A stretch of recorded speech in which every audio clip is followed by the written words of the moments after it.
আলী নাসের খান, আপনার কাছে একটু জানতে চাই যে এই যে এত পরিমাণ শিশু হামে আক্রান্ত হচ্ছে, কিছু তথ্য আমরা পাচ্ছি, অনেক তথ্য হয়তো আমাদের কাছে নাও থাকতে পারে। এই এই অব্যবস্থাপনা বা এই পরিস্থিতিটা কেন তৈরি হলো, বা আমরা কি কোন দিকে যেতে পারি? আমি কয়েকজন ইয়ং ডক্টর এবং কিছু প্রফেশনালের আলাপ শুনেছিলাম, তাদের সাক্ষাতে ইপিএ যে শিডিউল বলে, আমি যদি ভুল না করে থাকি, যে আমাদের যে খুব বেসিক যে টিকাগুলো দেওয়া হয়, আপনারা জানেন যে স্বাস্থ্যকর্মীরা বেশ কয়েক দফা স্ট্রাইক করেছে। অন্তর্বর্তীকালীন সরকারের সময় যেটি হয়েছে সেটি একটা আন্দোলন, দাবি দেওয়া সরকারে রূপান্তরিত হয়েছিল।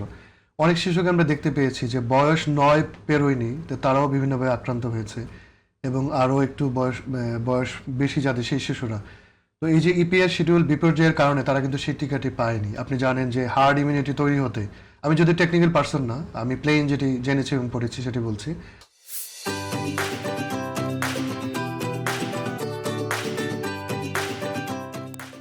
যে হার্ড ইমিউনিটি তৈরি হতে সময় লাগে, এটা ভ্যাকসিন কাজ করতে হয়, এবং এই ভ্যাকসিন ব্যবস্থাপনা অত্যন্ত স্পর্শকাতর এবং জটিল। আপনার নির্দিষ্ট তাপমাত্রায় সংরক্ষণ করতে হবে, এবং খুব যে আপনার যেই প্রোটোকল আছে সেটি মেনে দিতে হবে।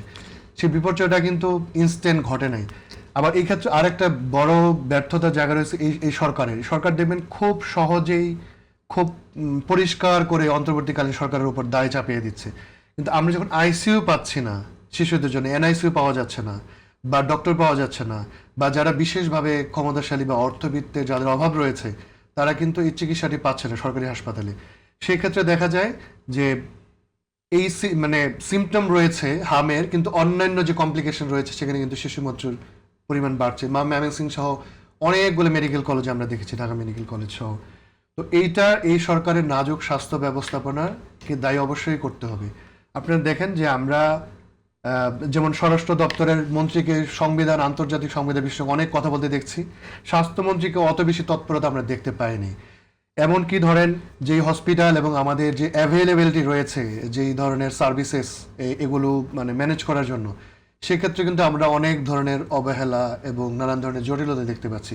অন্যের উপর দোষারোপ না করে সরকারের উচিত এভাবে কার্যকর ব্যবস্থা নেয়, এবং এটাকে একটা মহামারী, এপিডেমিক, এটাকে অ্যানাউন্স করতে হবে।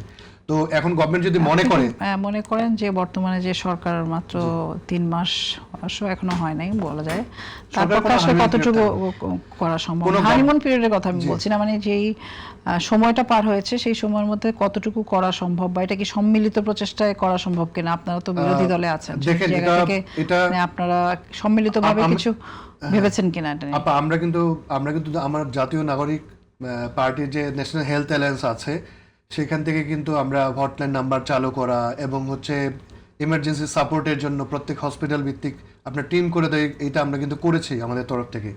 রাষ্ট্র মন্ত্রণালয়, অধিদপ্তর, হাসপাতালগুলো অনেক বড় ইনস্টিটিউশন, বেসিক দায়িত্ব তাদের।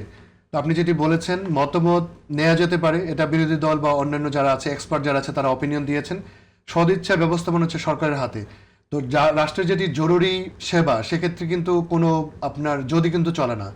আপনি ফায়ার সার্ভিসেস যারা ফায়ার ফাইটিং করেন, তারা কিন্তু কোনো ঈদ বা অন্যান্য ছুটি ছাড়া আলাপ করতে পারেন না।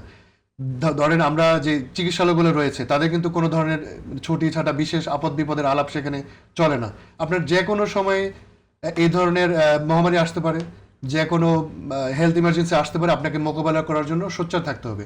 তো আমাদের এতটাই দুর্ভাগ্য, যখন কোনো রোগের ব্যাপক ধরনের সংক্রমণ হয়, আমরা ওইটা নিয়ে ভাবি, অনেক বেশি আলাপ আলোচনা, সভা সেমিনার হয়, কিন্তু খুব স্লোলি অ্যাড্রেস করি। কিন্তু আমরা এই যে শিশুদের প্রাণ ঝরে গেছে, যেই পরিবারগুলো আজকে বিপন্ন হয়েছে, তাদের কোলে শিশু তারা হারিয়ে ফেলেছে, তাদের কাছে আমরা এই রাষ্ট্র কি জবাব দেবে বলেন? জি, কোনো ধরনের জবাব নেই।